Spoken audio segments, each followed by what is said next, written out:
Now we are very pleased to have Khaled Abu Toameh with us via Zoom link, who will talk to us about conflicts and corruption at the Palestinian authorities. Mr. Toameh is an Israeli Arab journalist, lecturer, documentary filmmaker. He's a writer for the Jerusalem Post and the New York-based Gatestone Institute, where he's a senior distinguished fellow. Please give Mr. Toameh a warm welcome.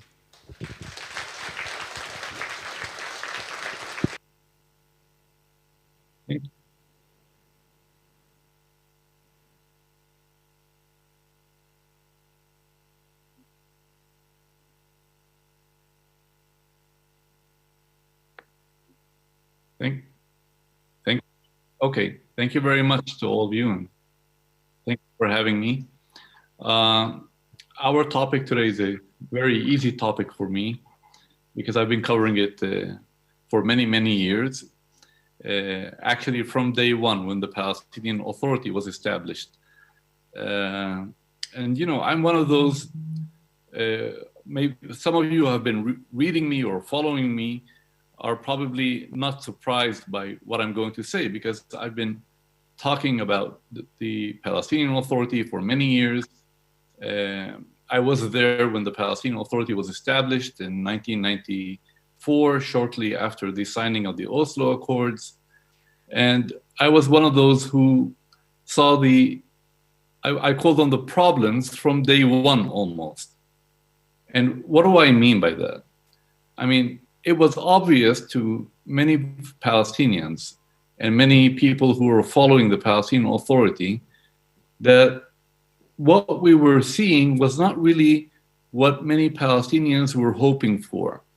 We saw the emergence of a self-rule government, I call it, that was quickly established in the West Bank, in Gaza, to manage the affairs of the Palestinians. Why? Because the Palestinian Authority was supposed to replace Israel in managing the civilian and security affairs of the Palestinians for an interim period of 5 years. And that's, of course, according to the Oslo Accords.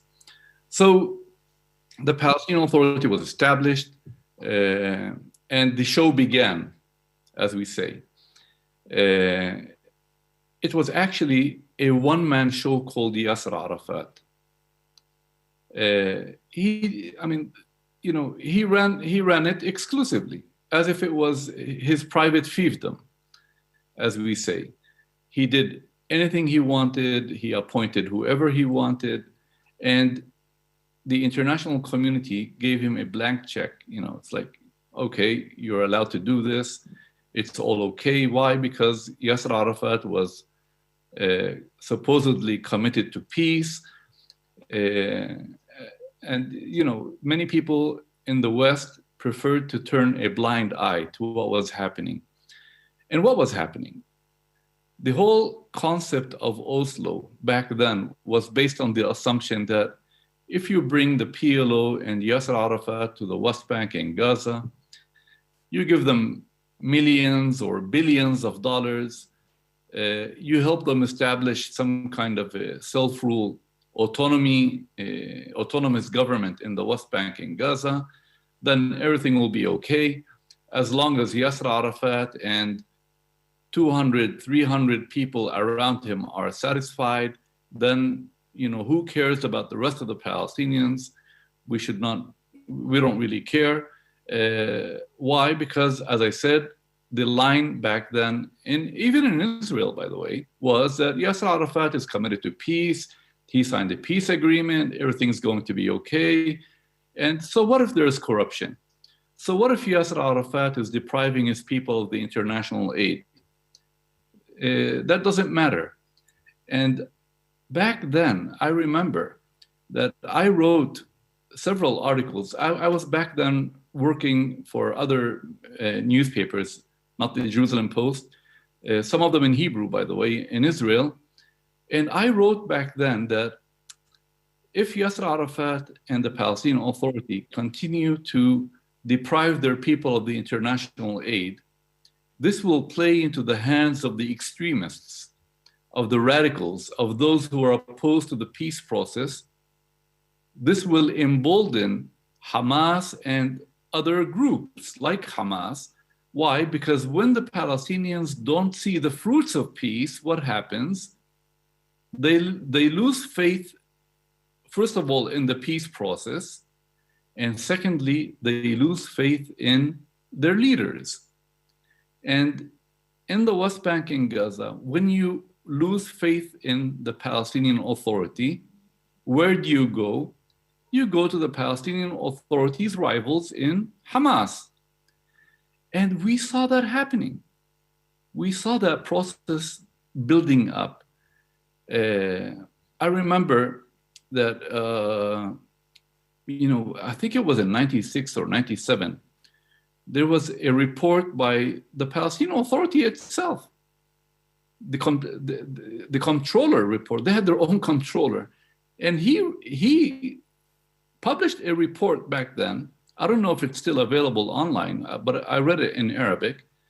And he said that more than 70% of the Palestinian budget has disappeared. That no one knows where the money is going. Later some people said that it went into secret Swiss bank accounts and But what was worrying also for the Palestinians was that they saw the corruption with their own eyes. Not only were they deprived of the money, but they saw Palestinian leaders build huge mansions and villas on the beach of Gaza, in Ramallah, in other parts.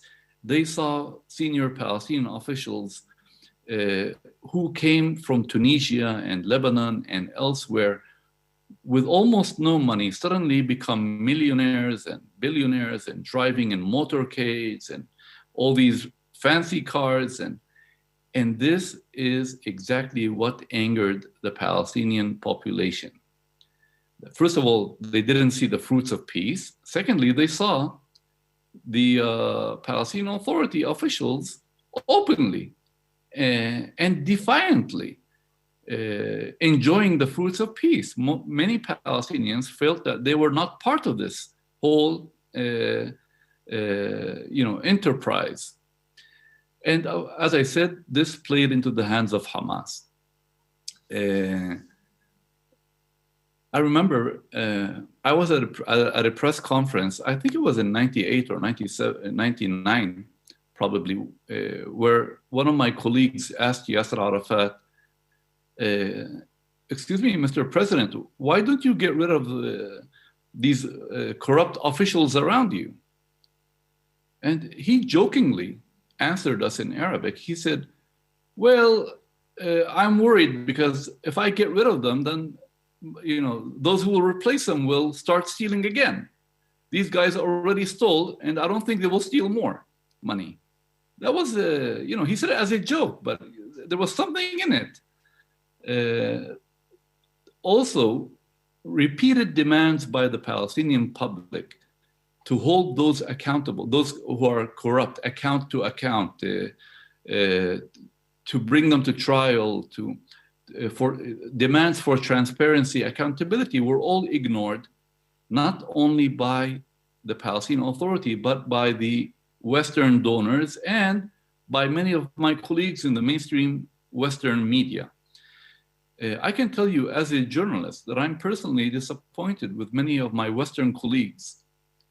Why? Because back then, in the first years after the Oslo Accords, when I tried to tell many of my foreign colleagues, including widely respected European journalists, that there is corruption in the Palestinian Authority, that Yasser Arafat is depriving his people of the international aid, some of these journalists, they asked me, are you on the payroll of the Jewish lobby? Others asked me, did the Zionists give you money to say these things against this peace-loving man, Yasser Arafat? And I was like, no, this is what the Palestinian street is saying.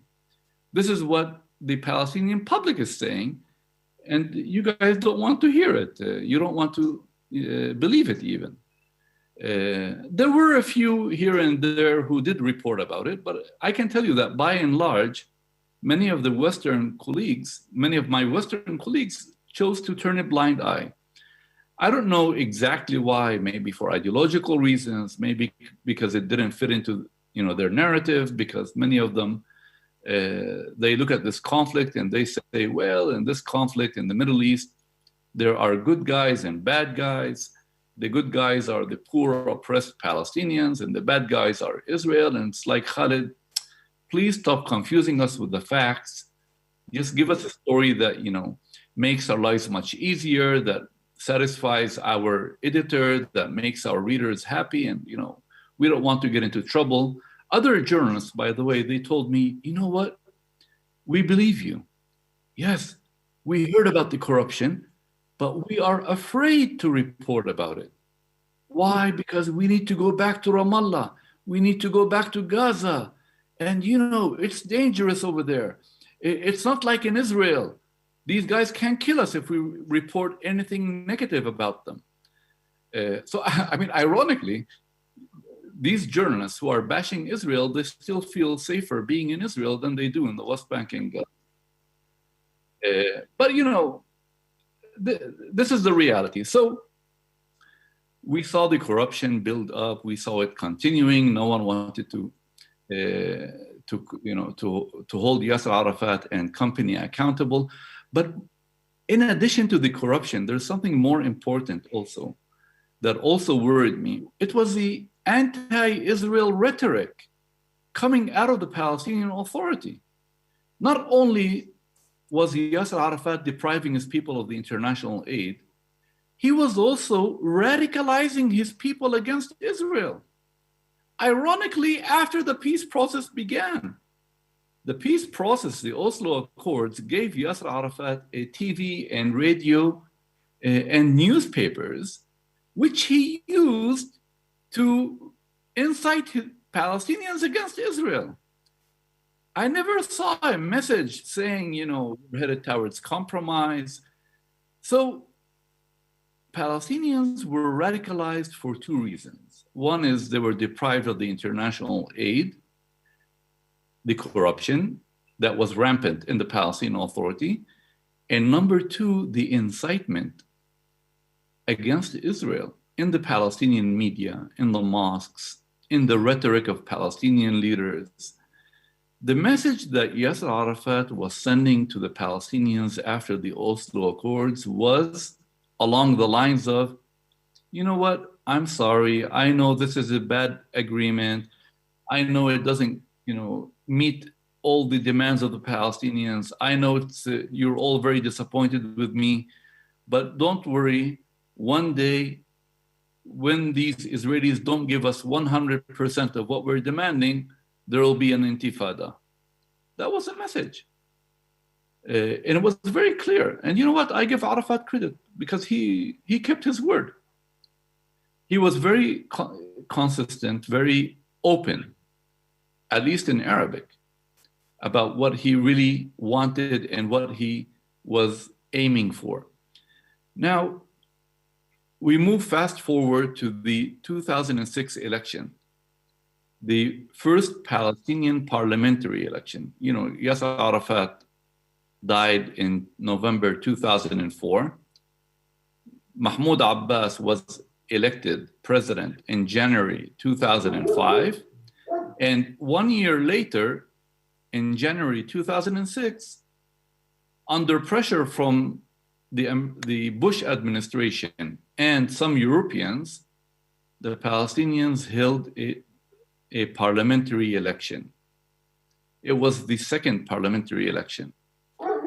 And who ran in that election? Hamas. And who allowed Hamas to run in that election? The Americans, the Europeans, who, demanded the democracy from the Palestinians, who saw no problem with people like Hamas running in the election. And again, back then, I was telling European officials, US officials, I think it's a mistake to allow Hamas to run in the election unconditionally. I'm not saying Hamas should, be banned from the election, but at least you should go to Hamas and say, you know what, Hamas, this is wonderful. We want to see you running in the election. But excuse me, Hamas, didn't you boycott the first Palestinian parliamentary election because you said that you don't recognize the Oslo Accords? Didn't you boycott that election because you said that that election was being held under the umbrella of the Oslo Accords?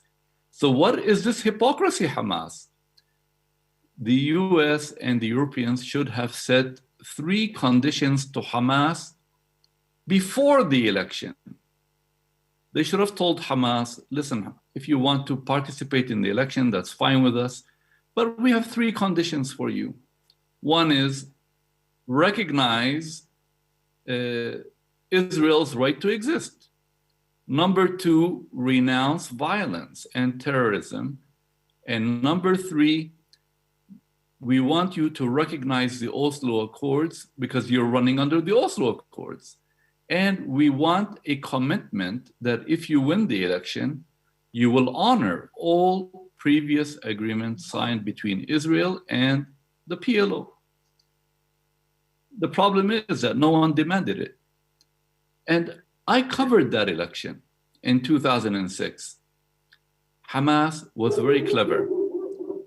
They saw what the Palestinian public was complaining about, corruption.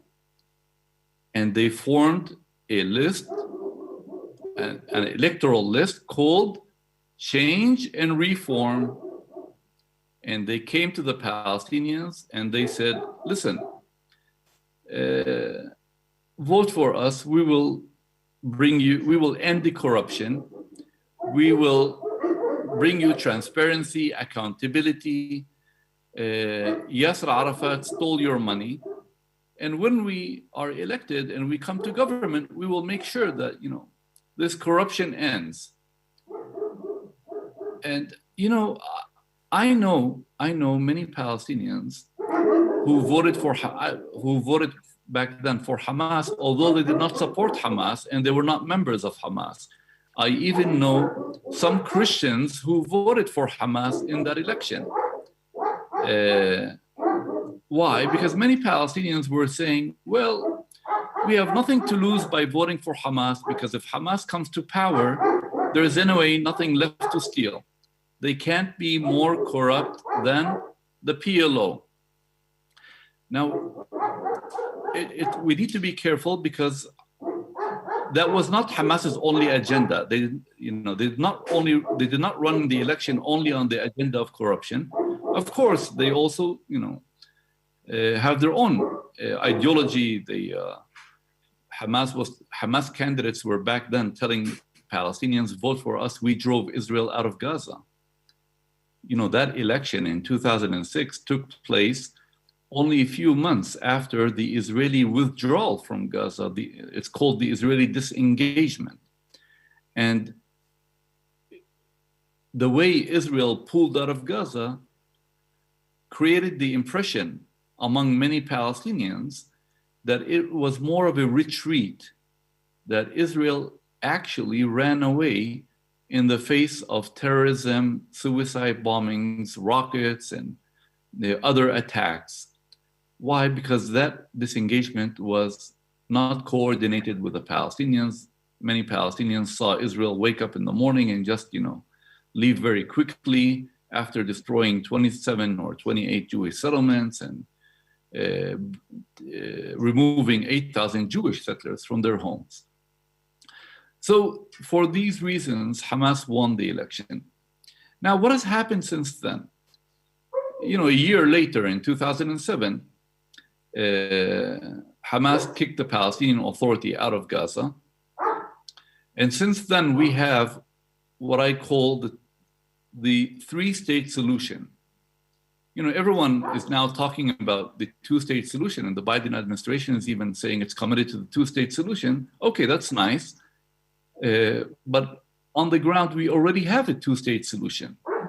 The Palestinians ended up with 2 separate states of their own, one in Gaza and one in the West Bank.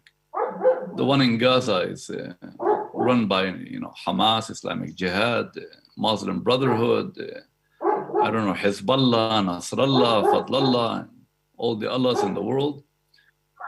It's not a safe place to be in, by the way. I can tell you as an Arab Muslim, I don't want to go back there. I don't feel safe in places like that anymore. In the West Bank, what do we have? We have a Palestinian Authority run by President Mahmoud Abbas and a number of people around him. Since 2007, the Palestinians don't have a functioning parliament.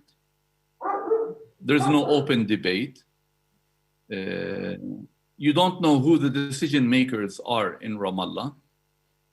We don't have a free media in the West Bank. Of course, we also don't have a free media under Hamas in Gaza.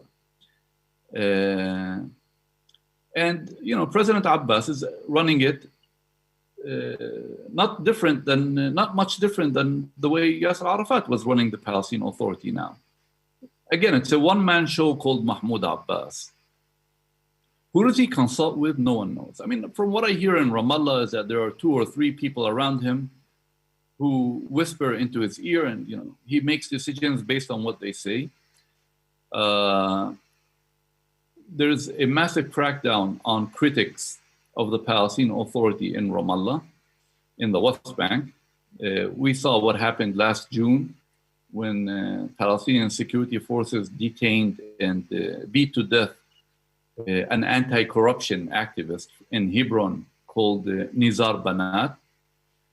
Since then, the Palestinian Authority has arrested more than 250 activists and political opponents in the West Bank.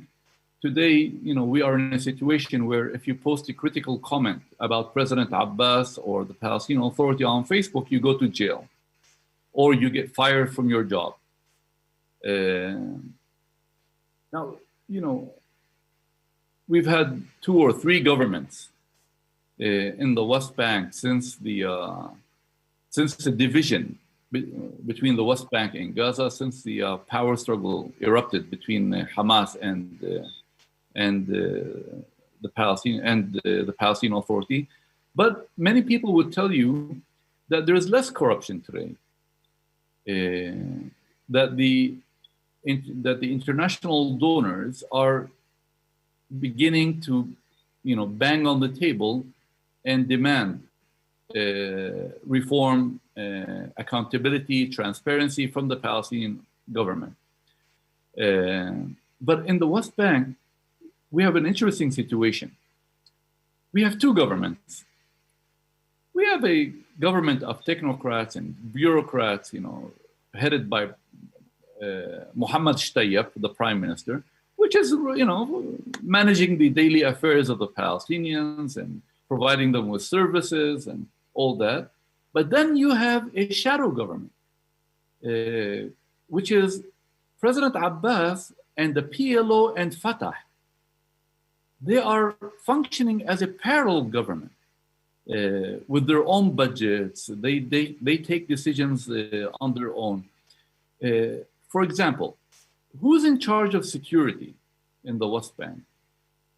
The prime minister is also the interior minister, and formally he's supposed to be in charge of the Palestinian security forces. But what we see is that the heads of the Palestinian security forces report to President Abbas, who appoints them or fires the heads and does anything he wants. And we see that many of the appointments are carried out on the basis of factional affiliation, which is, you have to be a member of the Fatah if you want to be a member of the security forces and things like that. But although, as I said, although the international community is doing the right thing and banging on the table and demanding that, their money being invested in good, for good purposes, we don't see any attempt by the Palestinian Authority to crack down on corruption. They have a commission called the corruption commission. It's led by a veteran PLO guy. But who are they going after? Every now and then they publish a statement saying, oh,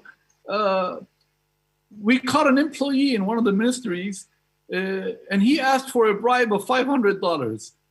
Or we caught an employee who embezzled, $2,000. But the Palestinian public does not buy that. That's not the corruption the Palestinian public is talking about. They're talking about, the Palestinian public is talking about what they call the sharks, the big guys. They see all the wealth around them of the Palestinian officials. They see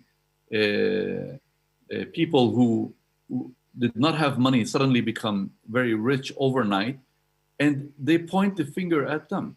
They say, these are the people who are corrupt. Now, there are other forms of corruption, of course. It's not only about stealing financial international aid. We're talking about nepotism. We're talking about lack of transparency, lack of accountability. The judiciary system, many people would tell you, the Palestinian judiciary system is actually not 100% independent. In fact, the President Abbas appoints the judges, and we've seen that many court rulings are not even obeyed or respected by the Palestinian Authority.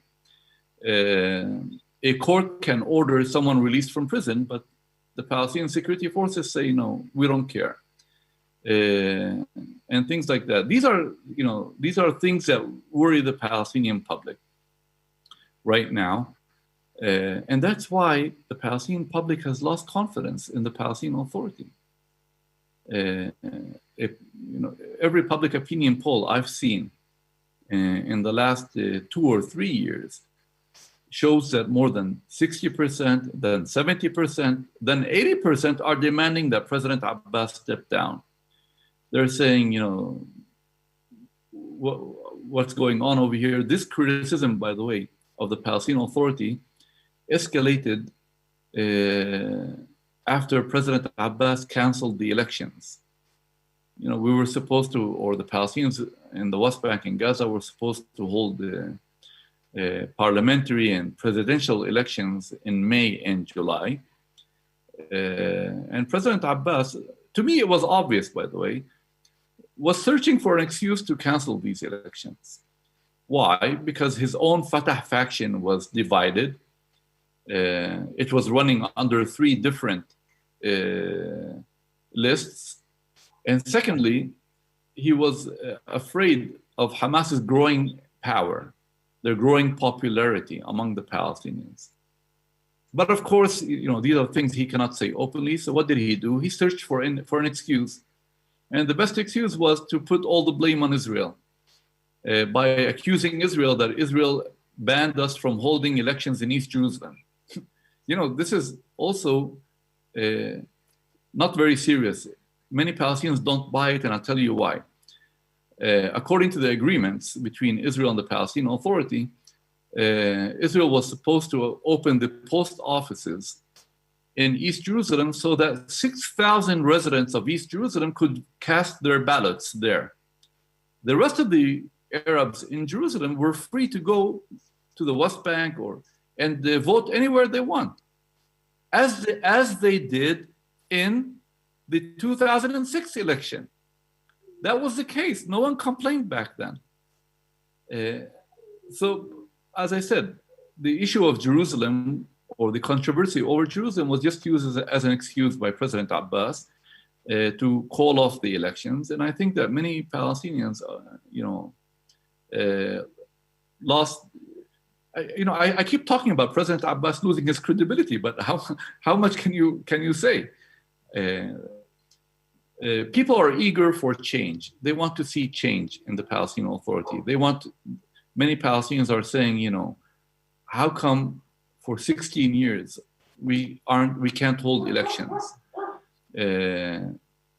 Palestinians are also angry with Hamas, by the way, with the Hamas leadership, because Hamas is not any better than the Palestinian Authority. In the Gaza, Hamas is depriving the Palestinians of aid. They're not investing for the welfare of their people. Instead of investing money for building hospitals and improving the living conditions of people in Gaza, they're continuing to manufacture weapons, to smuggle weapons, to build tunnels. There's more of an effort to prepare for war with Israel than to improve the living conditions of people in Gaza. I don't know if you saw the pictures and the videos in the last 2 days. You know, Israel has decided to increase the number of Palestinian workers from Gaza who are allowed to come and work inside Israel, and they were asked to go to the Chamber of Commerce in Gaza to apply for a permit to work in Israel. And you see thousands of Gazans queuing up there and rushing towards the Chamber of Commerce and saying, you know, we're ready to work in Israel even for $5 a day, even for $10, we don't care. But this just shows you how desperate the Palestinians are over there. So the bad news is that, you know, Palestinians are desperate in Gaza, they're frustrated in the West Bank. But what do Palestinian leaders do to deflect or, you know, this frustration and anger? They continue to incite against Israel in order to divert this anger on the Palestinian street towards Israel. Why? This is something that Arab leaders have been doing for many years. I don't know, I don't have to tell you much about it, but in the Arab world, we always like to blame the miseries of our people on Arabs, on Jews, on Israel, on Jews. We don't want to accept any kind of responsibility. So whatever goes wrong, you always say, you know, it's a Jewish conspiracy or Israel's behind it. Or you step up the incitement against Israel. You start saying that Israel's planning to destroy the mosques and desecrate the mosques, and Jews are violently the mosque, or, you know, Israel is committing genocide and ethnic cleansing. All these things they say. Why? This is a tactic they employ to keep the Palestinians busy hating Israel. Why? If you're not hating Israel, you might come to your leaders and, may God forbid, you might demand reform and democracy and good government. And that's something that the leaders in Ramallah cannot provide their people. And the leaders in Gaza, similarly, cannot do the same. And that's why we see that incitement against the Israel is increasing in the last few weeks. The more the Palestinian leaders feel the heat, the more they step up the pressure on Israel. You know, whether it's by threatening to launch an intifada or making all these accusations against Israel. Oh, we're going to go to the International Criminal Court and all that. So this is where we are standing right now. The policy of the Biden administration and portions of the Israeli government, I need to be accurate, right now is, let's strengthen the Palestinian Authority. Okay, but you are strengthening the Palestinian Authority at a price. While you are strengthening the Palestinian Authority, you are also alienating more Palestinians. Many Palestinians are asking, why don't you go and pressure the Palestinian Authority to hold elections, for example? Why don't you go and pressure the Palestinian Authority to stop the crackdown on critics, on political opponents? Why are you always focusing on security-related issues? Why are you dealing with President Mahmoud Abbas, who is now about to enter his 17th year of his 4-year term in office? Why isn't the U.S. doing something to pressure him? Why are you engaging him? Because if you engage him, you're actually emboldening him once again. But listen, in many ways, I can almost understand the Israeli-American position. Why? Because President Abbas, despite all the negative things I just said, corruption, bad government, totalitarian regime, despite all these things, he is delivering on one front, which is his security. issue with Israel. And I've heard it many times from European officials even. When I used to tell them that there is corruption in the Palestinian Authority, they said, well, it's okay, you know, as long as Yasser Arafat is working with Israel and helping Israel combat terrorism, and as long as he's cracking down on Hamas and Islamic Jihad, and as long as he's saying that he's committed to peace, you know, that's okay. And they say, these Europeans, they say that they hear from the Israelis that the Palestinian Authority is conducting security coordination with Israel, and that's why the situation in the West Bank is relatively calm, if you compare it to Gaza. So that's a dilemma.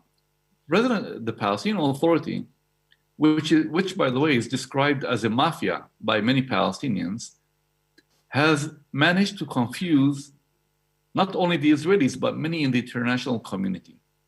Many Israelis are not sure, is the Palestinian Authority an enemy or an ally? And I say it's both. It's an enemy when it comes to its anti-Israel rhetoric, its incitement against Israel. It's an ally when it comes to conducting security coordination with Israel. So this is a double game that President Mahmoud Abbas and the Palestinian Authority are playing. On the one hand, they're inciting their people against Israel. On the other hand, they are working with Israel to maintain or to combat Hamas and Islamic Jihad in the West Bank. And because of these two reasons, Palestinians have lost faith in the Palestinian Authority, and Palestinians are more angry with Israel now. The other concern is that if the Palestinian Authority goes now, there isn't a better alternative to the Palestinian Authority. If you bring down the Palestinian Authority tomorrow morning, you're not going to get something better. You might end up with Hamas, and if it's not Hamas, it's Islamic Jihad, and if it's not Islamic Jihad, it could be, ISIS or worse even. So that's another reason why some Israelis and some Americans and some Europeans believe that it's better to deal with the lesser of evils than with a partner or a party that you don't know, and that could be much more dangerous and much more extremist. So this is where we are standing right now. I don't know if you'd like to open up for questions and see if you have any. Yeah, thank you so much, Khaled. So we open now up for questions. So if you have any, please come up here. And in the meantime, I will have one question for you. I heard this a kind of sad joke in the past that if you put 10 Israeli Jews in the room, you will have. I'm talking about politics, and you will have at least 11 opinions. But if you have on the other side, you will have one opinion because of what you just mentioned regarding the fear of speaking up. So what do you think is how can we move forward or to hold the Palestinian leadership accountable as the fourth branch of government is not effective? Look, the only way to move forward is by putting pressure on the Palestinian leadership. And the only people who have leverage with the Palestinian leadership are those who are funding the Palestinian leadership, those who have the money. So what's wrong if you go to the Palestinian Authority and you say, okay, I'm going to sign the check, but before I sign the check, can you please show me democracy in Palestine? Can you please show me where is the Palestinian parliament? Can you please show me why you don't have an open debate? Can you please stop the crackdown against critics and journalists and human rights advocates? You have the right to demand something good in return for your money. That's what I'm saying. The Arab world does not give the Palestinian Authority money, so they don't have leverage with the Palestinian Authority. And the Palestinian public would like to see the Europeans and the Americans, the major donors of the Palestinian Authority, they would like to see them apply the pressure. But if you're going to continue pouring your money on the Palestinian Authority without demanding something good in return, first of all, the money will not go into the right for the right projects. And secondly, you are indirectly emboldening Hamas and driving more Palestinians into the open arms of the radicals. Because corruption is one of the reasons why Palestinians go to the Islamists. The Islamists keep promising Palestinians, transparency, accountability, and good government. So these are the two things that need to be done. And the feeling among the Palestinian population is that there isn't enough pressure on the Palestinian leadership to do so. Please come up. Thank you very much, Mr. Toameh. I have enjoyed very much listening to you, and I have enjoyed very much reading your articles through several years. Now, my question is about Mahmoud Dahlan. What is his role vis-à-vis the increasing age of Mahmoud Abbas? You mentioned, I think you were referring to Muhammad Dahlan, right? Yeah. Well, Muhammad Dahlan, I mean, he's been in the United Arab Emirates for the last 10 years. I don't think that he has any chance in the near future of making a comeback. I'm not even sure that he is as popular as some people in the media try to portray him. He has some support in Gaza. He's originally from Gaza. In the last 2 or 3 years, Muhammad Dahlan has improved his relations with Hamas, and he has also been able to build a power base in Gaza consisting of dissident Fatah people and even people who defected from Hamas. In other words, he's using money that he has, probably from the United Arab Emirates and other parties, to buy loyalty. And that's why the Palestinian Authority in the West Bank has been fighting against him. They've been arresting his candidates and his supporters. But for now, I don't see him playing any role. The man was kicked out of Fatah. He's also seen as a symbol of corruption in the Palestinian Authority. When I talked about the first years of Yasser Arafat and the Palestinian Authority, I mean, the commander of the security forces in Gaza was Muhammad Dahlan, who was responsible for corruption, who was cracking down on not only Hamas, but also opponents of the Palestinian Authority. So for now, I don't think that he really stands a chance. And public opinion polls published recently also show that he's not very popular among Palestinians. Mr. Toameh, I have a question for you about the clan model. The clan model I've heard about, is that any reality? Is there an alternative for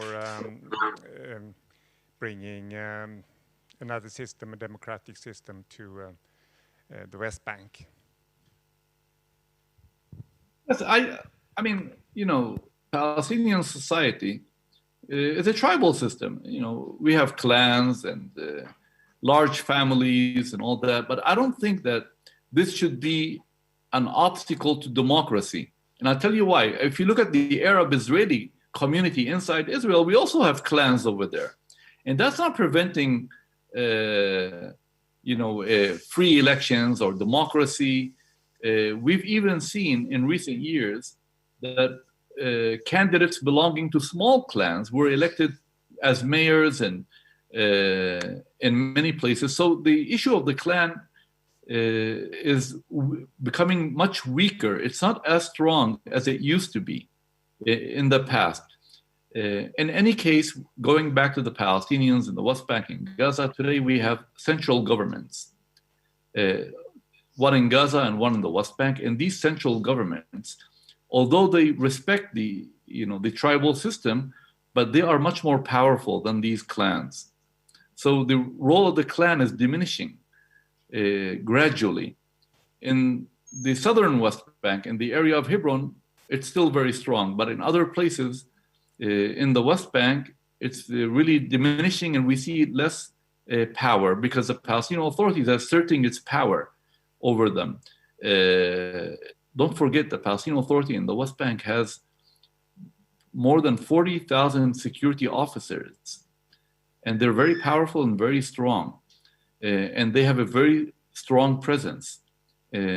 So the role of the clan is diminishing over there. Thank you very much, Toameh. I know it's very late in Jerusalem now, so we will let you go. But this is not the last time we will see you. We will have more sequences with you throughout this weekend. So thanks a lot again. It's very interesting. We appreciate that we get information from the first line from a journalist working with politicians and others in the field. So thank you so much, and please give me a warm applause.